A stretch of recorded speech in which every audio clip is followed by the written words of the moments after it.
All right. Classic WoW beta review impressions after 18 days / played. Turn this up a bit. Hey guys, Frost here. Welcome back. It's been a while. Hi. For the past 30 days I've been playing... What? Oh, I thought that was a hedgehog, man. That's a mic cover. It's not a hedgehog. It's a mic cover. ...the beta like a maniac. And I think it's mostly due to the fact that we're doing classic World of Warcraft videos on this channel, and we never get the opportunity to actually play the game. That's so, true. as you might know, for the past year or maybe a year plus, I have not played on private servers. And now that I got the opportunity to play and stream the game, it was really hard to do anything else, to be honest. I had sessions where I played 32 hours straight without stopping. What the fuck? I managed damn. in less than a month to play about 18 days / played on 2 characters. Holy shit! 18 days? Oh my god, man. Alright, so this guy, alright, so he's taking it seriously. What's my / plate? I'm at 11 days. What? Yeah, I'm at 11 days. How many are you at? I don't know. Let me log in. Okay. Just give me a second. Let's see, yeah. 11 days. No life, dude. He used to play BDO for 32 hours every single day. Wait, he played BDO 32 hours every day? Wow. That's a lot. Okay, let's see how many McConnell has. Just give it a second. I'm actually curious about this. Yeah, that's a huge amount, man. Let me say that. Let me read some of these real quick before I get too far 18 behind. days, 21 hours, 3 minutes. How much? 18 days, 21 hours, 3 minutes. Holy shit. And you didn't even start beta on the first day. Yeah. Oh my god, that's insane. Okay, alright. Looks like I am being the casual here. You should stream 48 hours every day? I guess so. There's a mage and a rogue. Okay. Both of them to level 40. I grinded over 1,000 gold. I got mounts on both characters, fully decked professions, and best in slot gear. It's just been... Wow. A hell of a fun. Holy shit. Now, there are some good things about the beta, and there are some bad things about the beta. I'm gonna go through them in this video. Okay. First of all, I want to talk about the core gameplay of the beta. As you might already figure that out, it's probably self-explanatory. After playing that much time, the game is good, right? I would hope so. It does have flaws, though. And I'm going to get into the first flaw, which is the layering. Okay. During the first 2 weeks, I didn't really notice it, as the beta was really... Yeah, it never happened at the beginning. And so on. But as they stopped giving invites and people that received the invites stopped playing, the beta kind of died in a way or another. That's the funniest thing, is they didn't do the layering at the beginning whenever there was a lot of people. They did it after people started already quitting. Like going through Orgrimmar, it's very hard to find someone. Sometimes you're alone in front of the bank in Orgrimmar, which is very weird because there are more people in Orgrimmar. But due to the layering system, you cannot see them. There might be 5 or 6 layers, I don't even know in the game, and people are split in different layers. Apparently you have a native layer to your character. I think this was discussed before. A native layer? What the fuck? Yeah, it's pretty weird. What the fuck? I'm pretty sure you've seen a lot of videos with exploiting with the layering. We have. Such as looting the arena chest in Gurubashi Arena. Yep. By swapping layers, such as getting mithril deposits or thorium deposits by swapping layers and so on. Or maybe treasure chests, whatever. I'm gonna do that so also, much, man. It's gonna be great. Myself, it works like that. I've been trying to grind rare elites, such as Prince Nazjak for the title charm, Rumbler in Badlands, and so on. Sometimes it worked, sometimes it didn't, depending. You must know your friends in which layer they are. It's a bit complicated, but we'll get more into it later. Now, this creates a situation where it's very weird because you can abuse the layering system beyond what I thought in the beginning, right? So, for example... Oh, that was my... That guy's in my guild! That guy that just killed him is in my guild! Beyond what I thought in the beginning, right? Nova! Wow! Look at this! Nice job, dude! Hey, good job! So, for example, a couple of days ago, I got stream sniped on my channel on Twitch. And I avoided the stream sniper by swapping the layers. I was in Tanaris. Smart. He was ganking me at killing the thieves and the assassins. And I swapped the layer, and then for about an hour I was fine until the guy managed to find my layer. Right. So this is another way to exploit the layering system. So first of all, looting the Gurbashi arena chest, getting rare resources, avoiding stream snipers, and maybe there are even more hunting rares, of course, but maybe there are even more layer abusing mechanics that we don't even know at this point. So I know that initially it was said by Ion Hazakostas that layering should not be in game for more than phase 1. Right. But I think that's if what we he said. keep it in game for the phase 1, will create something to the server, a damage that it's undoable, such as like ruining the economy. And I was trying to think of a fix. I don't think it's going to ruin the economy. Because if each layer is supposed to be popular, the only way it would ruin the economy is if there are more layers in the game than there should be.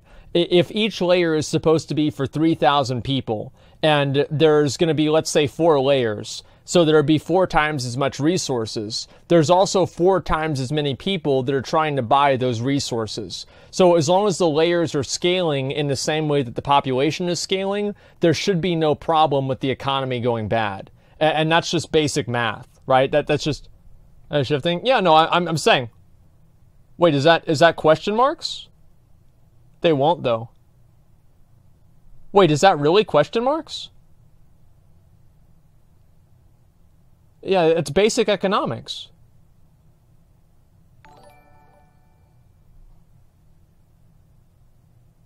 What?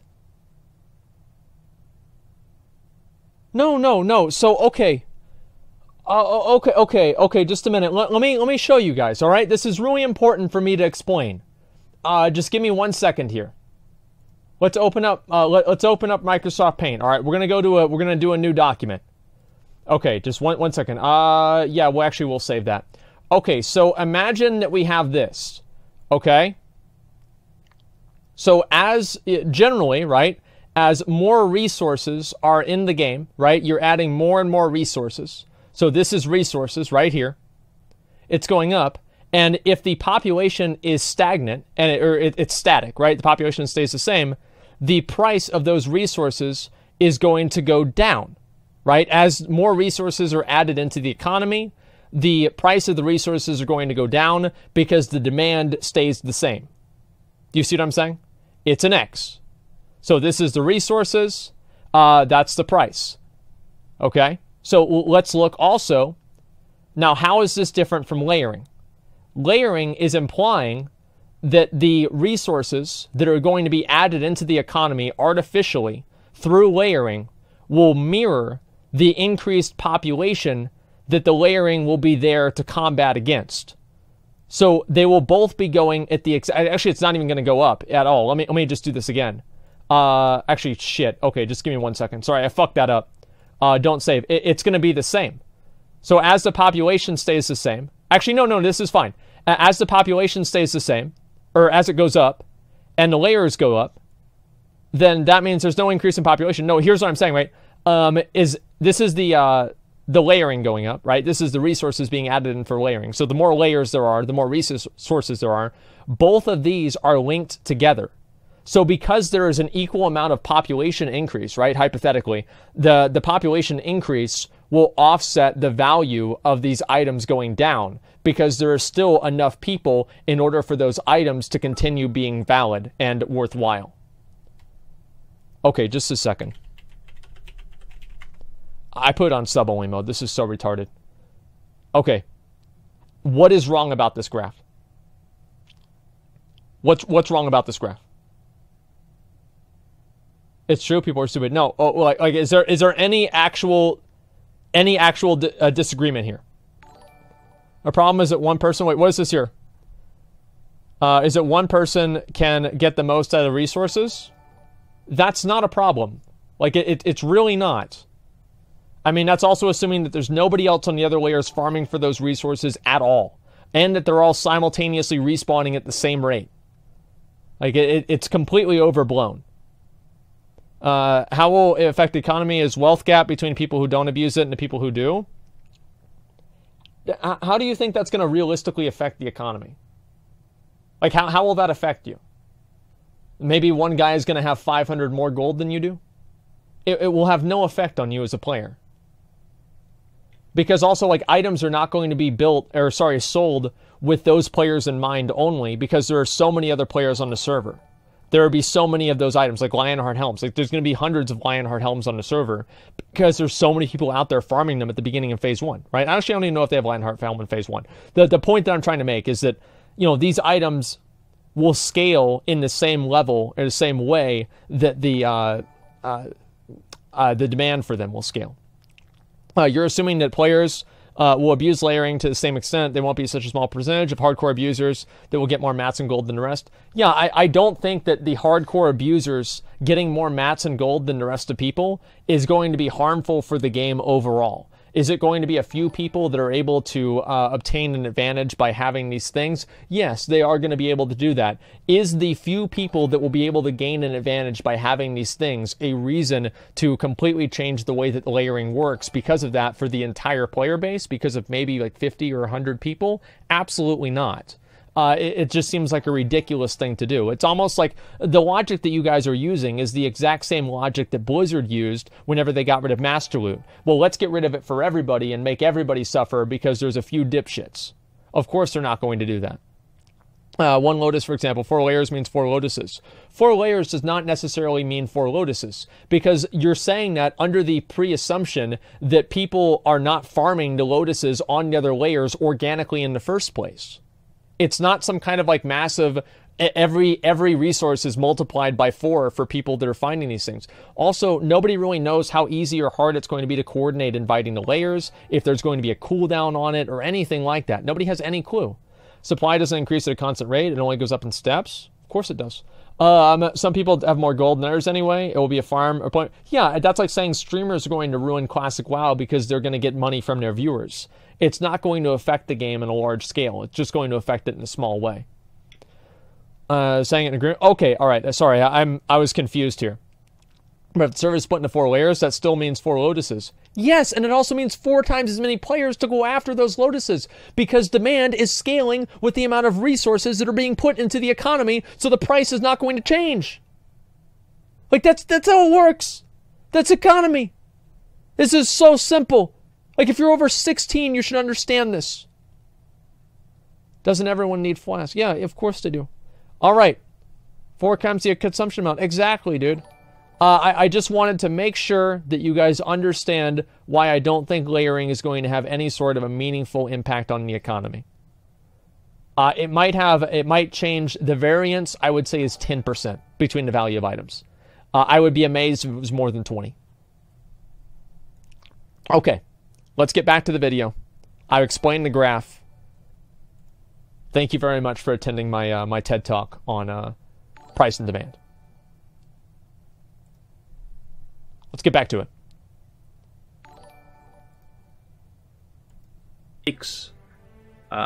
On how to keep layering in the game and at the same time avoid exploiting it. And my best idea about this: only keep layering until level 20 zones, like I don't know, Westfall, Barons, and so on. Even that might still, people would find a way to exploit it.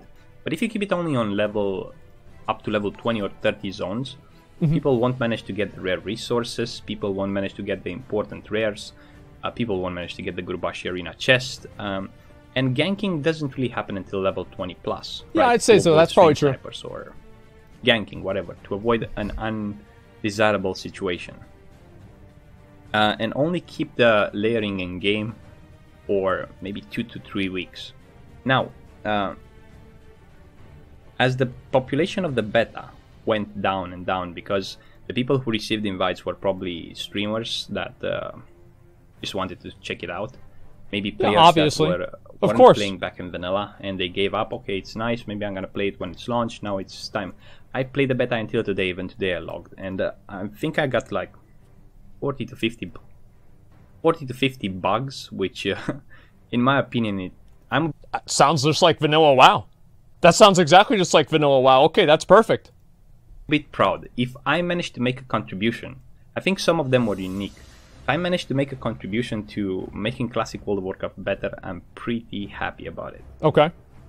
Now, the layering, it's a very weird issue, because some people are okay with the layering, and some people are going crazy about it. I think it doesn't have to be removed. I think the layering has to be fixed to a point where it's not exploitable anymore. And you already know the major exploits with the anything's exploitable. Like, the thing is that, like, Blizzard made this mistake in current WoW by trying to create all these different microsystems that are supposed to police players and make sure they're not exploitable. And at a certain point, it just became so constricting that it was confusing and just a bad experience for players. I don't think Blizzard should really do anything about the layering. The one thing that I think they do need to do about layering, though, this is one thing that I'll definitely say, is that there cannot be empty layers. Like, let's say there's a layer, like a new layer triggers at every 3,000 players. Whenever it gets to 3,001 players, don't put that one person in layer number 2. Wait for it to get to like 4,000 or 5,000, and then create a new layer with the overflow of 1,000 or 2,000 people. So that is one thing that I do not want to have happen. Anything's exploitable, so there's no reason to try and prevent it.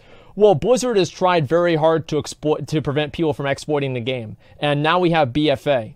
So I don't think that there's a problem with this at all. It's not a big deal. Resources and so on. Let's move on. The second issue in the game, it's a mechanic called leeway. I'm sure at this point you've seen a lot of videos. The melee. Yeah, we watched this video the other day. Strafing, you can increase your melee range by a couple of yards, 2 to 4 yards. I'm not sure exactly. Let's say 30%. Mm-hmm. Now, what people don't know is that the leeway, it's not actually a melee leeway, it's a general leeway, and it works on spellcast, as I tried this with my mage in PvP fights and in yeah, we've seen this before. Right? So normally when you cast Arcane Explosion with the mage, you have a 10 yards range. But if you do something like backpedal and then strafe, you can increase the range of your Arcane Explosion. Wait, what the fuck? I thought this was only with melee. Yards. Sometimes wait, really? You can almost take all of the screen with Arcane Explosion. And I know people focus on melees like this. The meta will change in the game, but this is amazing. The leeway actually affects casters as well. Yeah, I didn't even know that. This leeway, apparently the top Taurens have an increased the top Taurens, I like that. So they can hit to a higher range than a normal warrior, an undead or an orc warrior. Just by default, by passive. Yeah, but sure. If they use the leeway mechanic, the range of, let's say, an enhancement shaman, Tauren shaman. This is the guy that wouldn't listen. No, I know exactly who the fuck this guy is. This is the guy that wouldn't listen whenever we were trying to kill Nathanos Blightcaller. And I had to call him out specifically by name to come back. This guy's in my guild. Leeway argument's dumb.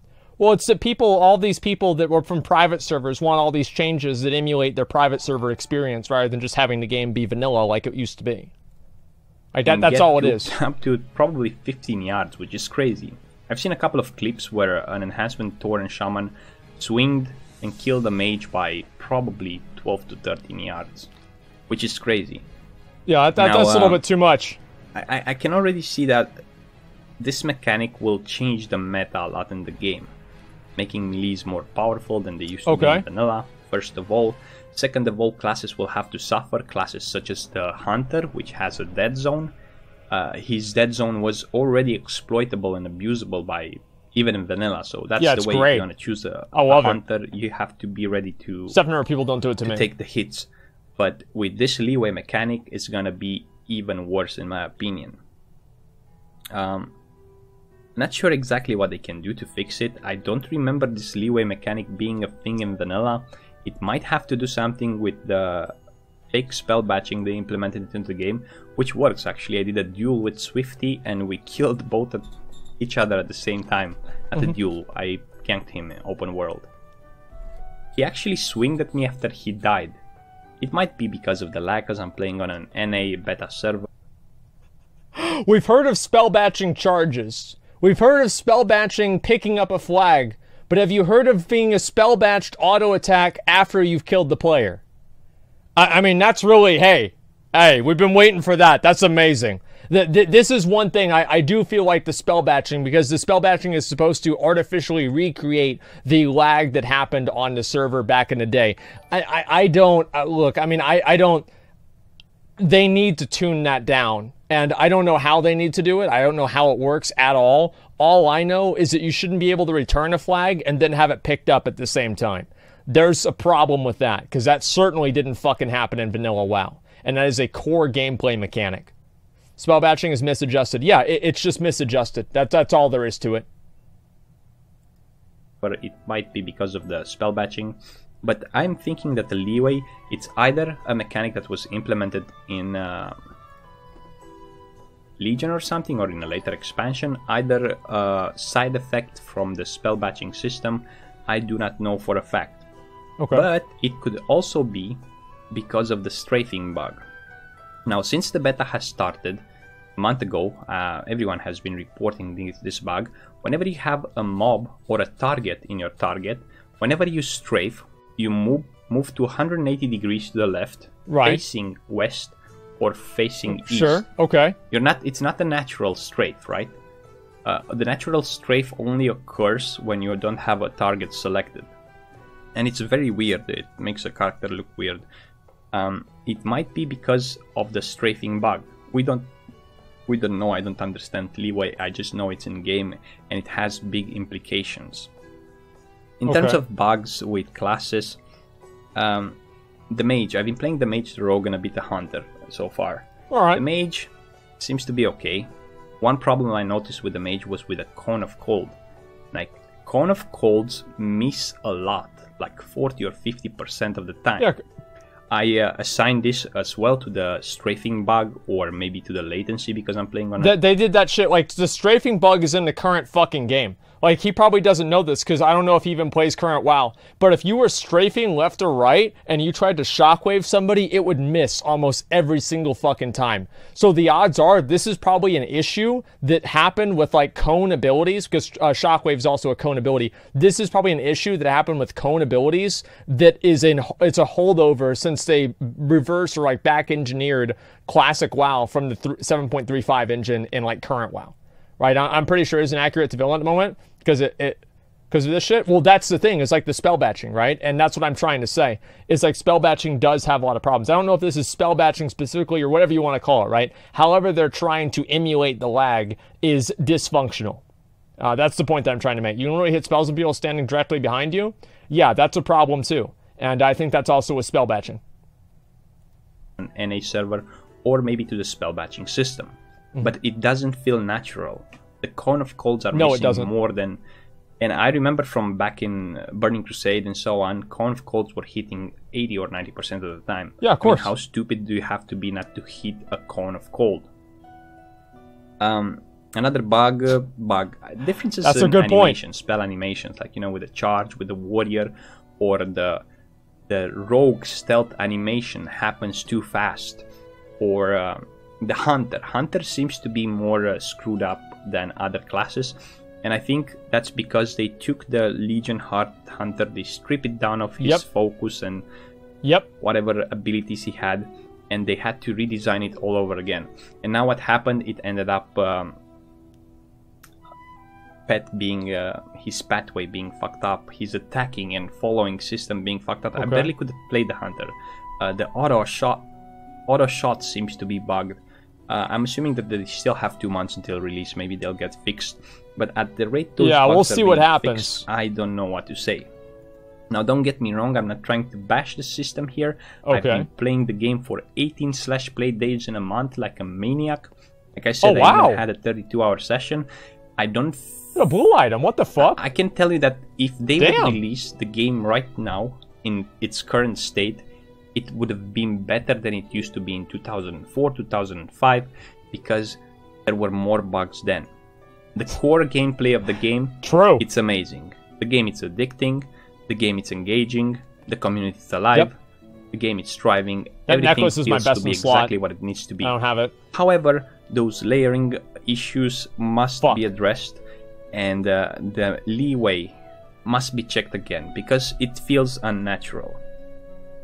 Other things I noticed in the beta. I don't know about the leeway being unnatural. Like the main thing, in my opinion, in terms of like gameplay, what I think they really need to make sure they fix is the fucking the spell batching. Like in my mind, like being able to cast spells from behind, being able to you know, pick up flags while you're dead, like that is the main thing that's going to affect every single player all the time. And yeah, I mean, no changes. Well, that's the thing, right? Is that the spell batching is an artificial change to make it more like the game the way it used to be, right? So are you trying to emulate the game in terms of, like, I don't know, it's a more complicated argument than that, right? But like the way they do spell batching, I just think the window needs to be smaller. I mean, that's really all it comes down to. If there's leeway, then there should also be spell batching to make it fair. Well, I don't know. I mean, all I'm saying is that the spell batching feels like it's the most unnatural thing in the game. Like being able to auto attack from pretty far away, yeah, that's pretty stupid too, and they probably could they could at least shorten it, right? Rather than making it like just completely getting rid of it, in the same way they're not like just completely getting rid of spell batching, they just need to make it less prevalent and less common. That's what I would say. Game abuse. So there's less game abuse on the beta compared to a private server.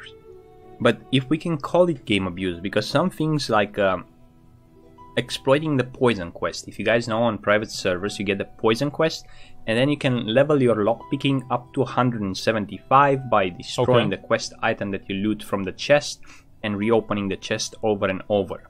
Now on classic beta, that's smart. If you destroy a quest item, your quest will be automatically abandoned from your quest log. It doesn't matter if it's a lootable quest item or one that you got prior to accepting the quest. Was that in vanilla? Like, I don't remember that being in vanilla. Yeah, I didn't think so. Like, no, I don't think that's yeah, that was like a Legion thing. They should probably get rid of that. Yeah, I don't know. I mean, because again, that's not the way the game used to be. Like, I think that you should be allowed to throw away quest items. Absolutely. Because that was the way the game used to be.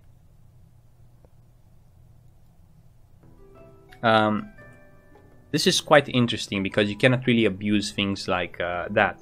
Also, another bug that I found, the lock chests that are found underwater or on Red Ridge, they do not work. That has been reported. It has not been fixed yet. Other things like mages and hunters farming dungeons in Maraudon or probably even Darmo. The /camp system where you reset the dungeon and you get teleported to the beginning of the dungeon does not work. So in order for you to do this, you have to die and run back. Front stabbing for rogues does not work. Front stabbing is not a thing that will work on the beta. Yep.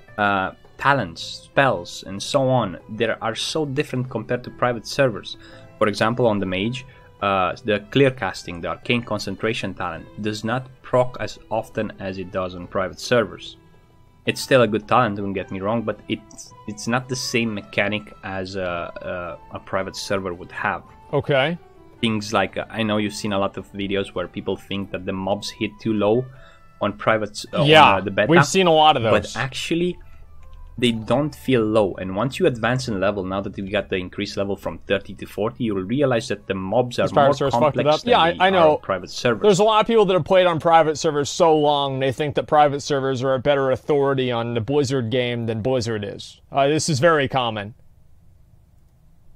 Casters having more spells. For example, the Troll Shamans in Stranglethorn Valley having a blast wave that hits for about 250 damage. An Earth Shield or a Lightning Shield that they pop very often. And so on. Okay. Some mobs like the Curtain Rogues in Stranglethorn Valley, whenever they try to flee away from you, they throw a smoke bomb at your feet, rendering you unable to move, so you cannot chase them down. So basically what I'm trying to say is, even though some mobs hit less than they do on private servers, they kind of compensate with the artificial intelligence the mobs have. They're What? more smarter on Blizzard servers and so on. What? Mobs fleeing away from you, they run faster. Yet again, getting you in more situation where you can die. And trust me, I died a lot on the beta, even with the hunter. And the only reason why some of my characters were leveled easy, it's because on my rogue I had a Shadow Fang from level 19. Yeah, I guess they were just so better on. scripted. That's what he means to say. Other mobs like in Alterac Mountains, there's some casters that okay. have a. I was fighting them with my mage. They have a frost shield. They summon ads, and they're just more intelligent in the way they're behaving. Okay. There are other good things, like I've noticed that probably 99% of the quests are working properly, which is great. Another thing that doesn't work like on private servers, it's the AoE grinding. Now, on private servers, you can slow down the mobs to a point where you can literally walk and outrun them. On beta, some mobs run faster towards you, even when they're slowed. I don't know if they have leeway mechanic, but they can What the hit fuck? you. So if you plan to What the AoE fuck? farm with a mage, be careful to start easy, pull less mobs until you get the hang of it. What the fuck? Of course, a lot of you probably managed to play it on the stress tests that were available, 3 or 4, and the last one that was available to NA and Oceanic was up to level never mind. 15. That's a little bit weird. Probably they'll make more stress tests, and maybe they'll increase the level cap on the beta, so we'll be able to see more. The point is that with all the good things and bad things about the beta you've seen on Reddit or on forums or on streams, whatever, videos, I want to tell you something. In the past 30 days, I had the most fun playing a game probably since 2008. And I'm not joking here. When was the last time I played 32 hours straight a game? Get so involved, so immersed into the game, so addicted. I kind of took it slow now. I'm taking it slow. I'm coming back to the channel and I'm trying to make videos for next week and so on. Fuck yeah, that's amazing. The point is that in 27 August, I think you're going to have the same fun as I did, and everyone will have. I don't want to lose my faith in the Classic WoW development team. I think that they will address those issues. I hope they will address those issues, and please, Blizzard, make a game that we can be proud of, we can enjoy, and last for a long time. Because currently there are very little on the market that can provide the same amount of fun as Classic World of Warcraft does. None. It has been proven on Twitch, on YouTube, absolutely, on Google Trends. Classic World of Warcraft, it's going to be big. Please make it work. Please don't fuck it up. Thank you very much for watching, guys. Please don't let me fuck know it up. What you think about the beta in the comments down below. What do you think it's bad about it? What do you think it's good about it? And until next time, stay frosty.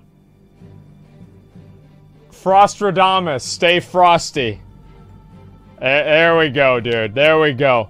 Video is pretty good. I mean, like as I said before, like the melee, like the long melee ranges and like ranges of, like the arcane explosions and shit. Like, that probably needs to be toned down. Like, they probably should just tone down, like, whatever they had the leeway mechanic to be, and also the spell batching to be a little bit more realistic. Because I think people, like, right now, overwhelmingly, the combat does seem disjunct. So, hopefully they'll know what to do with that. That's the main thing, right? Link video? Yeah, let me link the video right here. Just give me a second. There you go. There's the video that I watched right there. Let's see, are there any other important comments here? Layers only level zones, 18 days plays is 18 days / played in a month is 14 hours every day. Fuck yeah, dude. What's wrong with that? Yeah, of course.